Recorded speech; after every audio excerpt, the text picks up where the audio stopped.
বা সন্তান কেন মায়ের সুরত হয়, সন্তান কেন বাবার সুরত হয়। দেখবেন কোন কোন সন্তান মার চেহারা পায়, আবার কেউ কি বাবার চেহারাও পায়। সন্তান কি জন্য মায়ের মতো হয়, আবার এই সন্তানরাই আবার কি জন্য বাবার জন্য হয়, বাবার মতো হয়।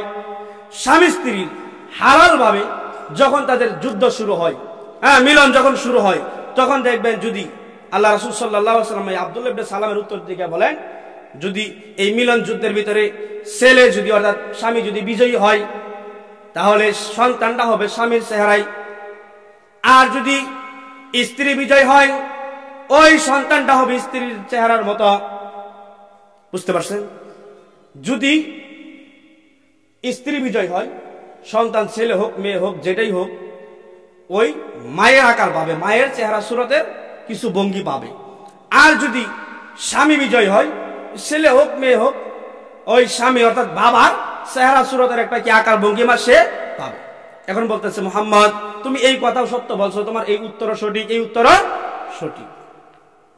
আর 3 নাম্বার প্রশ্নটা যে বলতেছিলাম যে জান্নাতের খাবার কি হবে, প্রথম বলছে জান্নাতীদেরকে জান্নাতে যখন দিব সর্বপ্রথম খাবারটা কি দিব।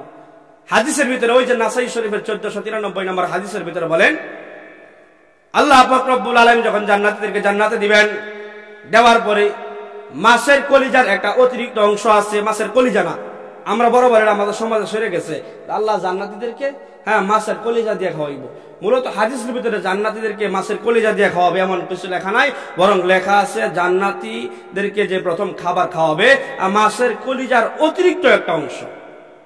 অতিরিক্ত অংশ বলতে কলিজার মধ্যে দেখবেন ছোট ছোট, হাদিস পড়ার পর আমি যাচাই দিছি আসলেই আছে, ছোট ছোট আবার বেশ কয়েকটা জিনিস থাকে। এইটি দেখবেন কলিজার চাইতে বেশি মজা। এই উত্তর যখন দিচ্ছেন, বলছে তোমার 1 নাম্বার উত্তর জিজ্ঞাসা করছিলাম সর্বপ্রথম কিয়ামতের আলামত কি, এটা বলছো, এটা উত্তর সঠিক হয়েছে। 2য় নাম্বারটা জিজ্ঞাসা করছিলাম আপনার সন্তান কেন মায়ের মতো হয়, সেই সন্তানটা আবার কেন বাবার মতো হয়, সেই সঠিক উত্তর তুমি দিয়েছ। এই সেম উত্তর তুমি যেটা দিয়েছ এটা তাওরাতেও পেয়েছি, ইনজিলেও পেয়েছি, জাবুরেও পেয়েছি, বিদায় তুমি সত্য কথা বলেছ।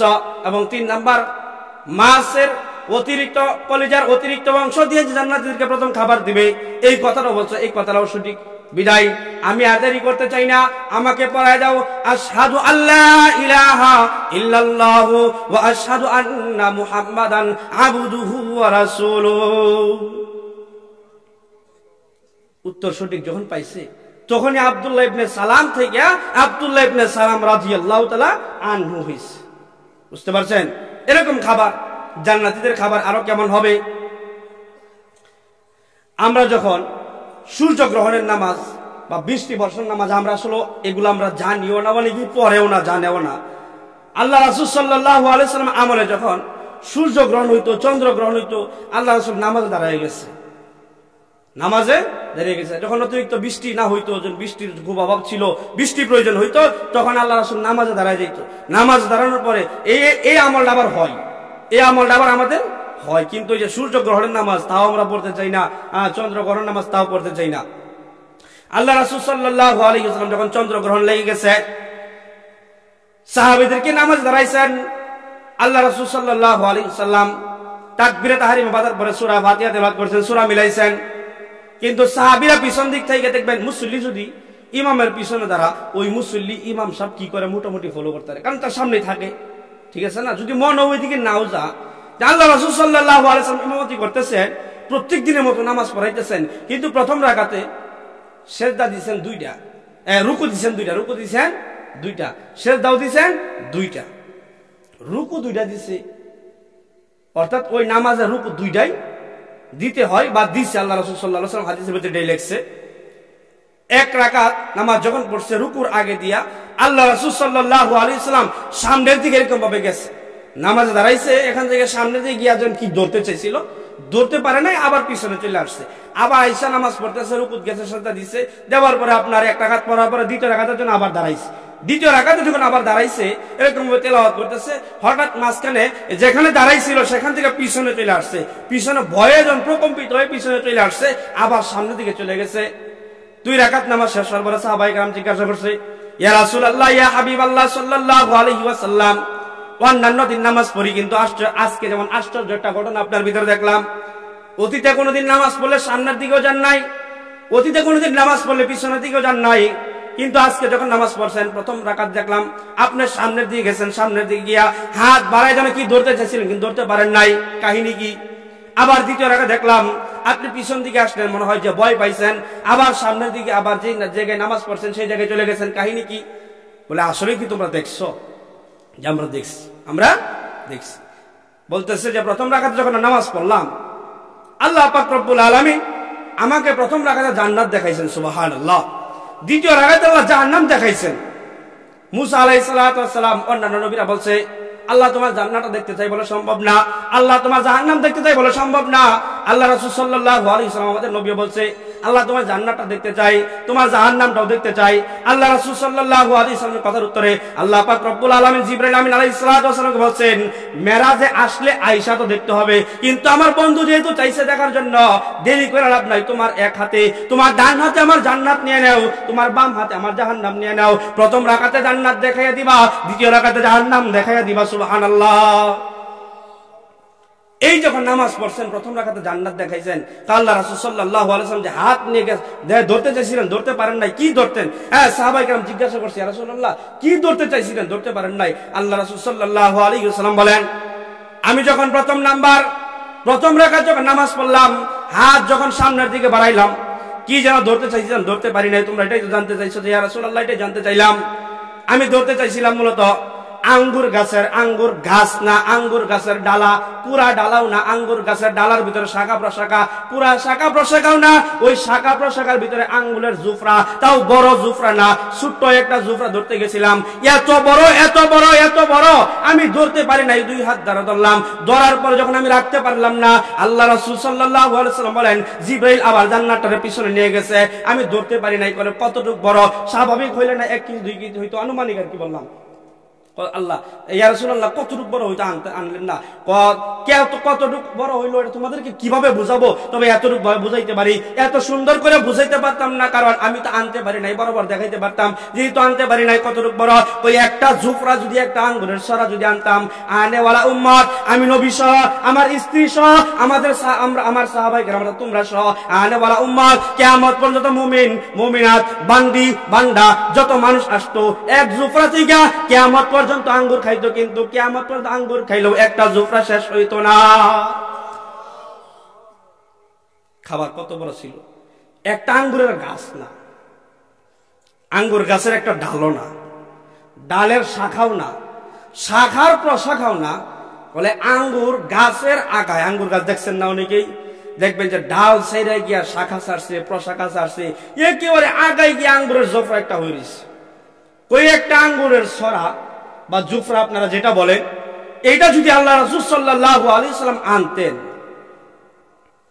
আল্লাহ রাসূল বলে আমি নিজে সহ, আমার স্ত্রীরা সহ, আমার সাহাবায়ে কেরাম তোমরা সহ, আনেওয়ালা উম্মত কিয়ামত পর্যন্ত যত মানুষ আসতো, যত বান্দা আসতো, বান্দি আসতো, সবাই যদি খাইতো একটা জুফরা শেষ হইতো। কত বড় খাবার! চিন্তা করছেন? আবার জিজ্ঞাসা করছি ইয়া রাসূলুল্লাহ, ইয়া হাবিবাল্লাহ সাল্লাল্লাহু আলাইহি ওয়াসাল্লাম, প্রথম রাকাতের বিষয়বান বুঝলাম, কিন্তু দ্বিতীয় রাকাত আপনি, আমার মনে হয় আপনি, আমাদের মনে হইতেছে ভয় পাইছেন, ভয় পায় পিছনে চলে আসছেন, কাহিনী কি? দ্বিতীয় রাকাতের কাহিনী হলো, দ্বিতীয় রাকাতে জিবরাইল বাম হাত দিয়া জাহান্নাম দেখাইছেন। জাহান্নামের ভয়, জাহান্নামের শাস্তি, আযাব দেখে আমি এত ভয় পাইছি, আমি নবী নামাজের স্থানে থাকতে পারি না, পিছনে চলে আসছি। চিন্তা করছেন? আমি নবী নামাজের জায়গায় থাকতে পারিনি, আমি পিছনে চলে আসছি। ওই যে বললাম যে 60 হাত লম্বা বানাইবো, ইউসুফ আলাইহিস সালামের মতো সৌন্দর্য দিব, আপনার এই যে মুহাম্মদ সাল্লাল্লাহু আলাইহি ওয়াসাল্লামের মতো চরিত্র দিব, খাবারটা কেমন হবে খাবারের সংক্ষিপ্ত বর্ণনা দিলাম। তারপরে কয়টা গুণ হইলে, কয় গুণে গুণান্বিত হইলে আল্লাহর জান্নাত পাওয়া যায়? জান্নাত কি দিয়ে বানাইছেন? স্বর্ণের ইট, রূপার ইট বললাম। জান্নাতের মশলা কি দিয়া হবে তা বললাম। জান্নাতের কঙ্কর কি দিয়া হবে তা বললাম। জান্নাতীদেরকে আল্লাহ যে কুদরতি ভাবে এক হাতে গ্লাস নিয়ে, এক হাতে জগ নিয়ে শরবত পান করবেন তাও বললাম।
খুশু কি তাও অনেকেই হয়তো জানি না, বা জানি না থাকলে আবার বলি।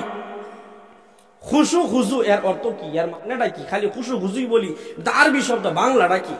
আল্লামা জালালউদ্দিন সুয়ুতী রহমাতুল্লাহি আলাইহি বলেন, আপনার খুজু এর ব্যাখ্যা দিচ্ছেন। খুজু এর ব্যাখ্যা হলো হাত, পা, অঙ্গ প্রত্যঙ্গ, চোখ, কান, আপনার কি এগুলা কি নামাজের ভিতরে ঠিক রাখা, নামাজের ভিতরে ঠিক রাখা। আমি যখন আল্লাহর সামনে দাঁড়াইলাম নামাজ পড়ার জন্য, চেয়ারম্যান সাহেবের সামনে যখন মেম্বার দাঁড়া, তখন তো এমন ভাবে সোজা হয়ে দাঁড়া, লড়াইলিনি একটা কাট কমে যা। মেম্বার যখন উপজেলা চেয়ারম্যানের সামনে দাঁড়া, তখন সে এমন ভাবে স্ট্রং হয়ে দাঁড়া যে দুইটা কাট নিয়ে এবার কমে যা, ঠিক আছে না? লড়াচড়া করা করে না। কিন্তু হাজারো চেয়ারম্যানের চেয়ারম্যান, হাজারো বাদশার বাদশা, যে আল্লাহ পাক রব্বুল আলামিন যাদেরকে ওয়ান টাইম ম্যানেজার বানাইছেন, ওয়ান টাইম ম্যানেজার বানাইছেন, শুধু ম্যানেজারি করে গেছে এতটুকুই না, ম্যানেজারি করে গেলাম ততটুকুই না। আল্লাহ পাক রব্বুল আলামিন কিয়ামতের দিন বলবে, আলা সাবধান হও, কুল্লুকুম রাঈন ওয়া কুল্লুকুম মাসউলুন আন রাইয়াতিহি। প্রত্যেকই দায়িত্বশীল, এবং দায়িত্ব যা আদায় করছো, কে কতটুকু আদায় করছো, দায়িত্ব জবাব দিয়া জান্নাতে যাও, জবাবটা দিয়া জান্নাতে যাও। এই দুনিয়ার একটা সাধারণ মানুষ আরেকটা সাধারণ মানুষের সামনে, অর্থাৎ একটা হলো উপর মহলের পদে আছে, একটা একটু নিচু মহলের পদে আছে। এই বিধায় উপর মহলের লোকের সামনে নিচু মহলের লোকটা দাঁড়াইতে গেলে চেয়ারম্যানের সামনে মেম্বার স্ট্রং হয়ে দাঁড়া, আপনার উপজেলা চেয়ারম্যানের সামনে আপনার ইউনিয়ন চেয়ারম্যান খুব শক্ত হয়ে দাঁড়া, আপনার কি ম্যাজিস্ট্রেটের সামনে দাঁড়া, এরকম ভাবে কি আপনার এমপির সামনে উপজেলা চেয়ারম্যান খুব স্ট্রং হয়ে দাঁড়া, কারণ না জানি খুব বেয়াদবি হয়ে যায় এই কথা। কিন্তু হাজারো সরদারের সরদার আহকামুল হাকিমিন, যেদিন উনাকে ছাড়া দ্বিতীয় আর কোনো বিচারপতি থাকবে না, বলবো তোমরা দুনিয়ায় যে যত বড় বিচারপতি ছিলা, ওই বিচার কি করছো না করছো ওগুলার জব আমার কাছে দাও, কারণ তোমরা ছিলা ওয়ান টাইম আর আমি আছি ফুল টাইম। এই জন্য আমি ফুল টাইম মালিকের কাছে জবাব দিয়া তারপর যাও, কারণ হক কি আদায় করছো কিনা, হক কি আদায় করছো কিনা। গত বছর আপনাদের বয়ান করছিলাম, মনে আছে কিনা? বাদশাহ আলমগীর টুপি বিক্রি করে তার সংসার চালাইছে, বলছিলাম আপনাদের এখানে। বাদশাহ আলমগীর টুপি বিক্রি করিয়া সংসার চালাইছে, রাষ্ট্র কোষাগারটা সে এক টাকাও দখল করে নাই, এক টাকাও কি সে খাই নাই।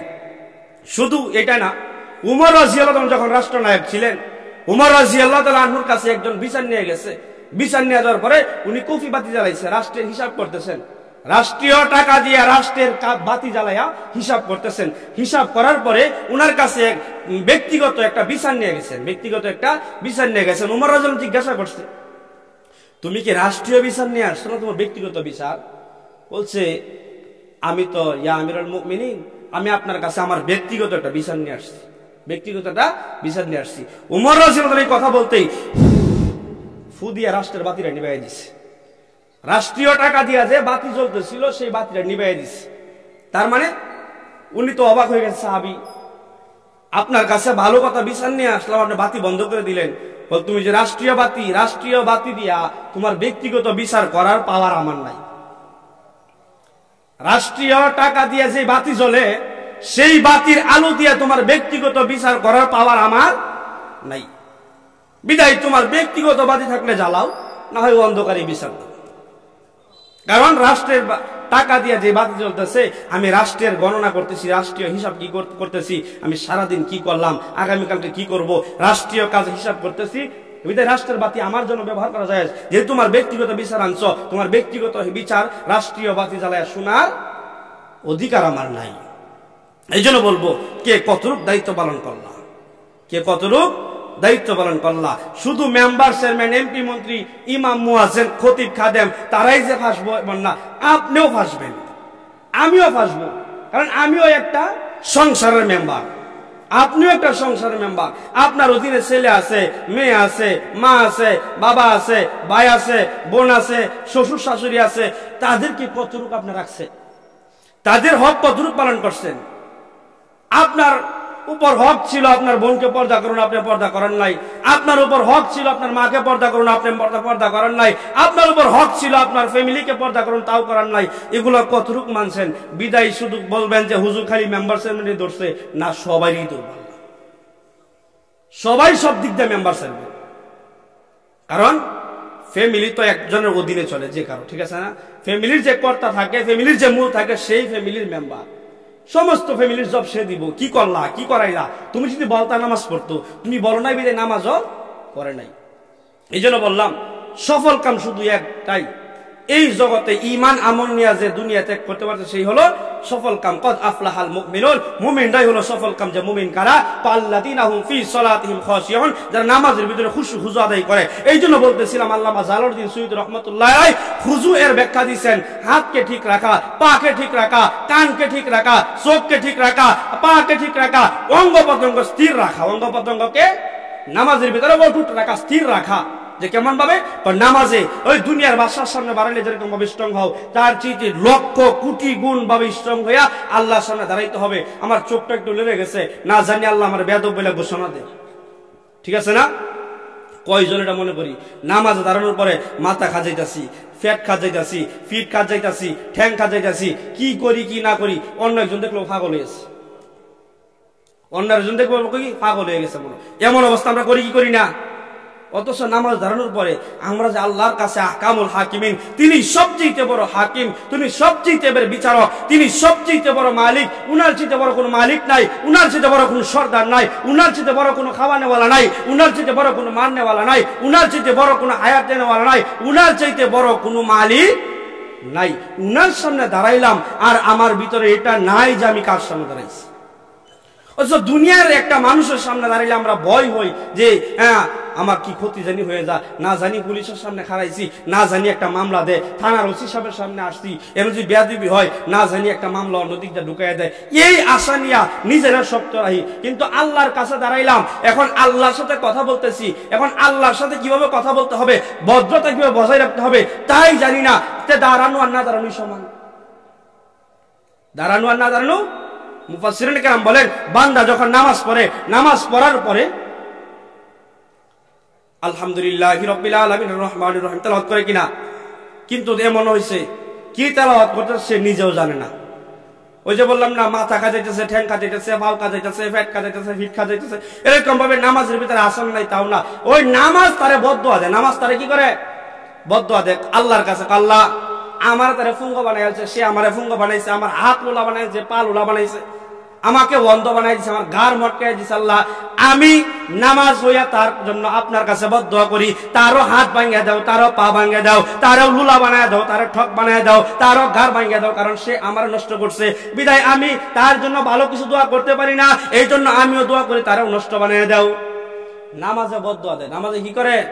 আর এই নামাজ আল্লাহর কাছে গিয়ে স্থান ভানা। আল্লাহ পাক রব্বুল আলামিন নামাজ ডাইরেক্ট ফেরেশতার মাধ্যমে ঠেকায়া ওই মিল আমারে না যা তোর নামাজ লে, তোর নামাজ লেয়া তুই যা।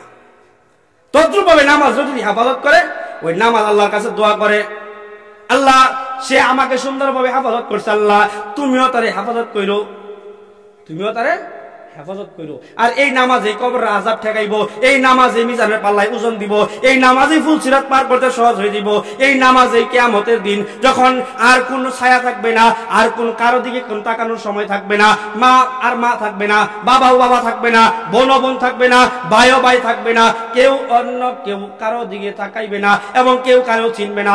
ওই দিন নামাজ সঙ্গী হবে, ওই দিন রোজা সঙ্গী হবে, ওই দিন হালাল খাওয়া সঙ্গী হবে, ওই দিন হারাম সঙ্গী হবে না, ওই দিন সুদ সঙ্গী হবে না, ওই দিন ঘুষ সঙ্গী হবে না, ওই দিন নেক আমল এবং ঈমানটাই শুধু সঙ্গী হবে। ওই দিন নামাজ পাহারা দিব। আল্লাহ ওই যে সে আমার হেফাজত করছিল, আল্লাহ তোমার আমি কই, আল্লাহ তুমি মিজানের পাল্লায় তার হেফাজত করো, আল্লাহ তুমি ফুলসিরাতের সহজে পার করে দাও, এখানেও তার হেফাজত করো, আল্লাহ কবরে আযাব দিও না, এখানেও হেফাজত করো। আল্লাহ এখানে আর কোনো মানুষ নাই, মা ছেড়ে দিছে, বাবাও ছেড়ে দিছে, ভাই ছেড়ে দিছে, বোন ছেড়ে দিছে, সন্তান ছেড়ে দিছে, স্ত্রী ছেড়ে দিছে। আল্লাহ এখন আমি নামাজ তো ছাড়তে পারি না, আমি নামাজের হেফাজত করছে, আল্লাহ আমি নামাজে সুপারিশ করি, তুমিও তার হেফাজত করো। এই জন্য খুজুর ব্যাখ্যা কি? খুজুর ব্যাখ্যা হলো অঙ্গ প্রত্যঙ্গকে ঠিক রাখা, আর খুশুর ব্যাখ্যা হলো, খুশুর ব্যাখ্যা হলো একমাত্র দিলকে ঠিক রাখা, কলবকে ঠিক রাখা। কিন্তু আমাদের সমাজ যেমন বহু নামাজি আছে, নামাজ পড়তে দাঁড়াইছে, চায়ের দোকানের মালিক এশার নামাজ পড়তে দাঁড়াইছে, দাঁড়ানোর পরে ইমাম সাহেব সালাম ফিরাইছে, ইমাম সাহেব বলে 3 রাকাত নামাজ পড়ছে, সে আর ওই দিকতে নামাজ ধরে নাই, বলছে ইমাম সাহেব হুজুর আজকে 3 রাকাত নামাজ পড়লেন, কারণ কি? ইমাম সাহেব মনে করতেছে ইমাম সাহেব সন্ধি খাইতেছে, কি হলো আসলে 3 রাকাত? ইমাম সাহেব কয় মে ইমাম সাহেব আমি আসলে হিসাব করছি 3 রাকাত নামাজ পড়ছেন। কারণ কি? নামাজ যে 3 রাকাত পড়লাম, আপনি দলিলটা দেন কিভাবে 3 রাকাত নামাজ হচ্ছে? প্রত্যেক দিন এশার নামাজ হারাই আমি 4টা দোকানের হিসাব করি, আজকে 3টা দোকানের হিসাব করলাম, আরেক দোকান গেল কই? তার মানে অবশ্যই আপনি 3 রাকাত নামাজেই পড়ছেন। তাহলে চিন্তা করেন, হ্যাঁ কয় নাম্বার নামাজি? কয় নাম্বার নামাজি? এই জন্য অন্তরকে ঠিক রাখা, খুশুর ব্যাখ্যা হলো কি? অন্তরকে ঠিক রাখা। এই জন্য খুশু খুজু এগুলো আদায় করতে গিয়া মুফাসসিরিনে কেরাম 3 ভাগে বিভক্ত করছেন। 1 নাম্বার চোখ, এই চোখকে আবার 4 ভাগে বিভক্ত করছেন। নামাজের ভিতরে খুশু খুজু আদায় করতে হবে, 3 ভাগে বিভক্ত করছেন। এটাকে বিভক্ত করার পরে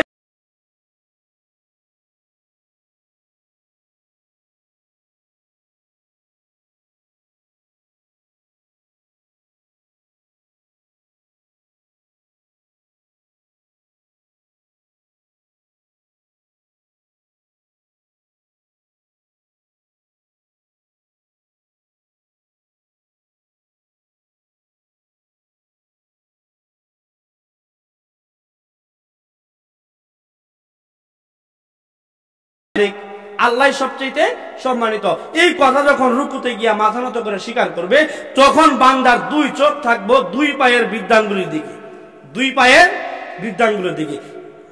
বুঝানোর জন্য বলতেছি, বুঝেন যে হুজুর সুট্টুর দিল না, কি বস করলো কইতে আয়া। চোখকে আল্লাহ 4 ভাগে, মুফাসসিরিনে কেরাম 3 ভাগে বিভক্ত করছেন।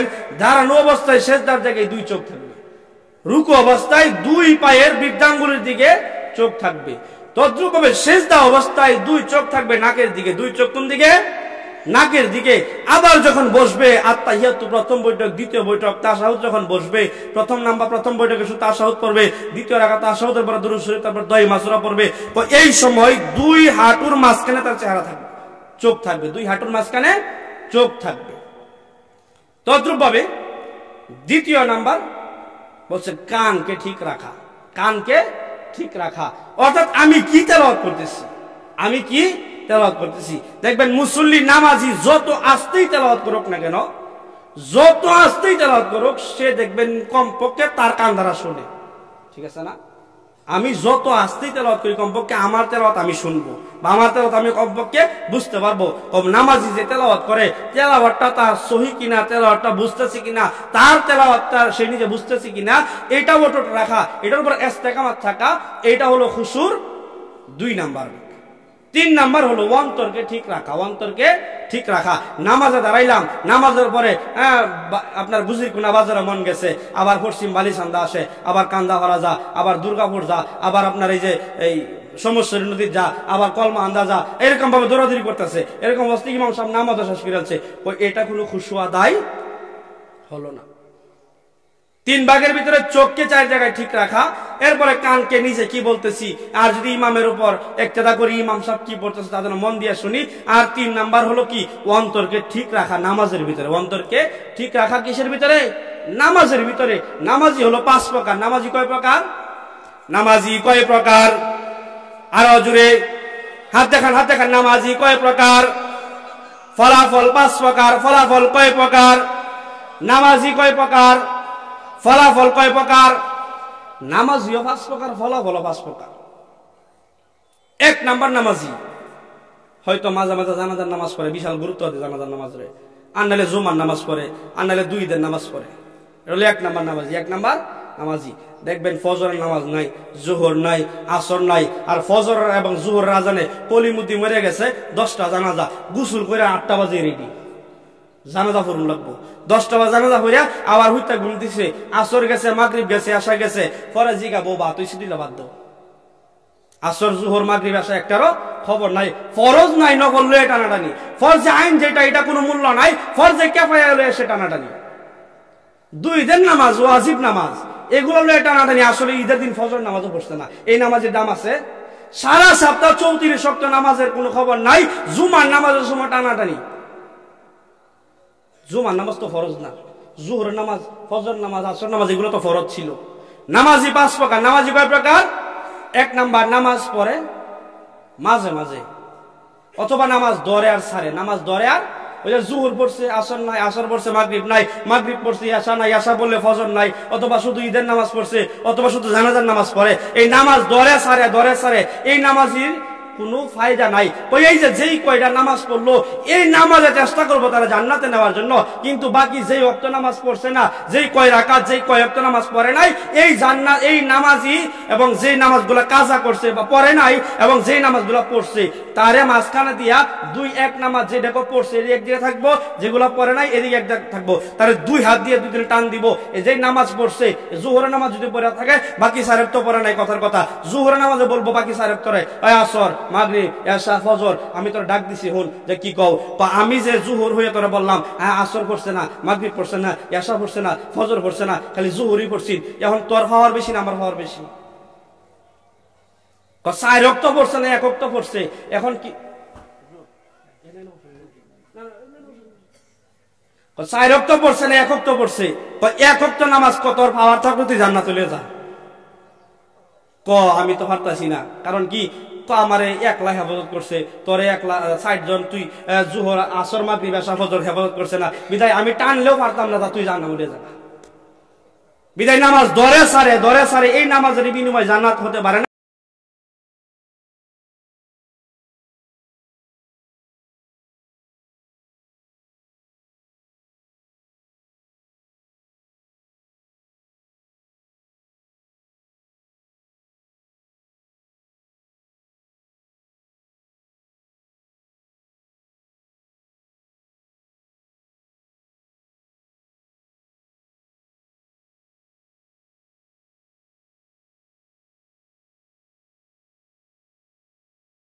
কিছুই কইতে পারে না। নামাজ পড়ে, নামাজের পরে নামাজের মধ্যে চোখ নাই, কান নাই, দিল নাই, এই যে কোনো কিছুই নাই, কিন্তু ইমাম সাহেব সালাম ফিরে শেষ করে ফেলছে, হ্যাঁ হায় আফসোস কি হয়ে গেল বিষয়টা। ওই যে নামাজ ঠিক মতোই করলো, সময়ও ব্যয় করলো, কিন্তু নামাজের ভিতরে খুশু নাই, এই বিদায় নামাজ আর নামাজ রইল না, এই নামাজে বদদুয়া দিব। ওই যে বললাম না আল্লাহ আমার নষ্ট করছো, তুমি তারা নষ্ট করে দাও, আমার হেফাজত করে নাই, তারা হেফাজত করার দরকার নাই, ওই নামাজে বদদুয়া দিব, আল্লাহ আমার ঠিকই নষ্ট করছে বিদায় আমি তারা হেফাজত করতে চাই না, আল্লাহ তুমি তারা নষ্ট করে দাও। নষ্ট মানেই কত তুমিও জাহান্নামে যাও।